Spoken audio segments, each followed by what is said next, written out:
Pasca pengakuan kedaulatan Republik Indonesia secara utuh oleh pemerintah Belanda, negara kita yang baru keluar dari situasi peperangan ini mengalami berbagai gejolak politik di berbagai daerah hingga ke pusat. Tak jarang perseteruan berbagai kelompok politik ini berujung pada pecahnya konflik bersenjata antar sesama anak bangsa, sehingga menghambat program perbaikan ekonomi. Berbagai cara ditempuh oleh Presiden Soekarno untuk menemukan solusi politik yang bisa diterima oleh seluruh pihak, namun tak kunjung mencapai titik temu.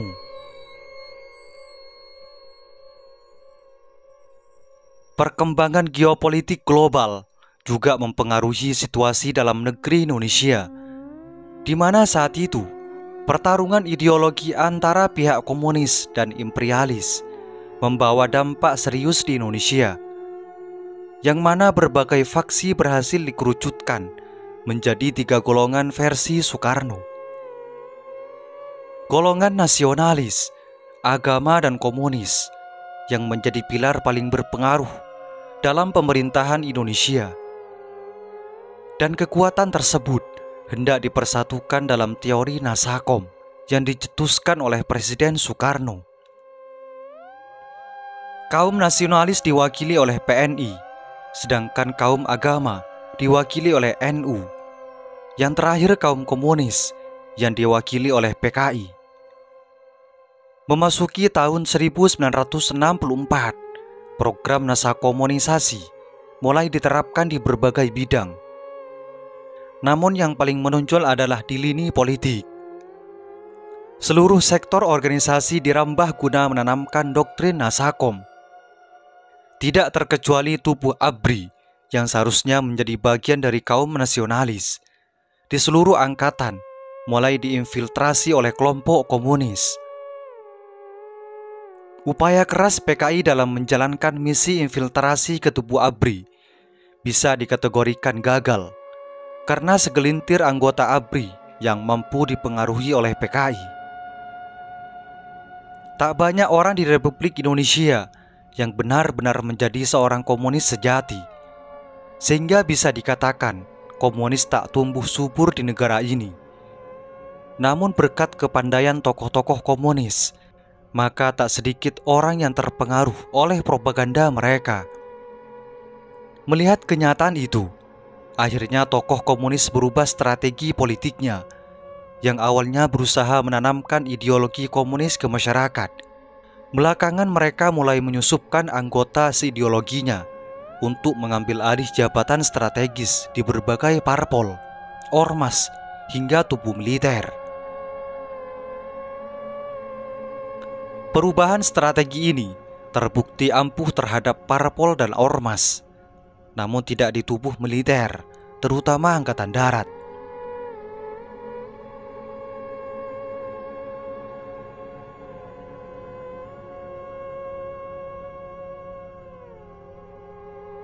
Gencarnya upaya PKI untuk menginfiltrasi berbagai parpol dan ormas membuat kalangan nasionalis dan agama bersatu untuk menangkal manuver PKI. Perlawanan kaum nasionalis dan agama membuat pergerakan PKI menjadi melambat. Menurut perhitungan pimpinan PKI, untuk bisa mencapai tujuannya diperlukan waktu paling cepat, sekitar tahun 1967.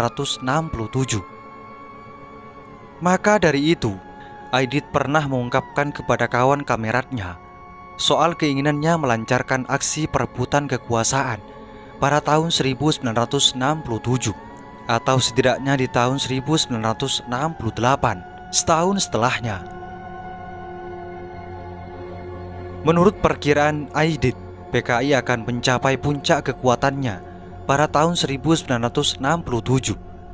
Ketika itu Aidit yakin bahwa PKI sudah berhasil mengambil alih setidaknya 45% jabatan strategis di berbagai lini. Namun mendadak, semua planning Aidit berantakan tatkala Bung Karno jatuh sakit. Dan menurut perkiraan tim dokter dari RRC, bahwa Bung Karno akan segera wafat dikarenakan penyakitnya. Mendengar kabar mengenai kesehatan Bung Karno, Aidit langsung diliputi kecemasan, sebab wafatnya Bung Karno akan memberikan peluang bagi lawan politiknya untuk menggantikan posisi Bung Karno.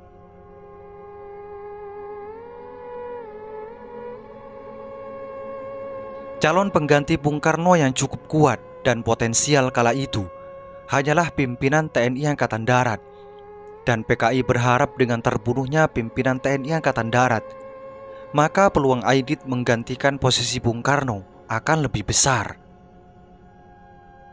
Namun sejarah berkata lain. Tindakan PKI yang ingin memberangus kekuatan nasionalis dan agama justru menyebabkan kehancuran bagi PKI sendiri. Itulah sebabnya G30S PKI lebih mengarah kepada TNI Angkatan Darat, sehingga yang menjadi korban adalah para jenderal. Semoga bermanfaat.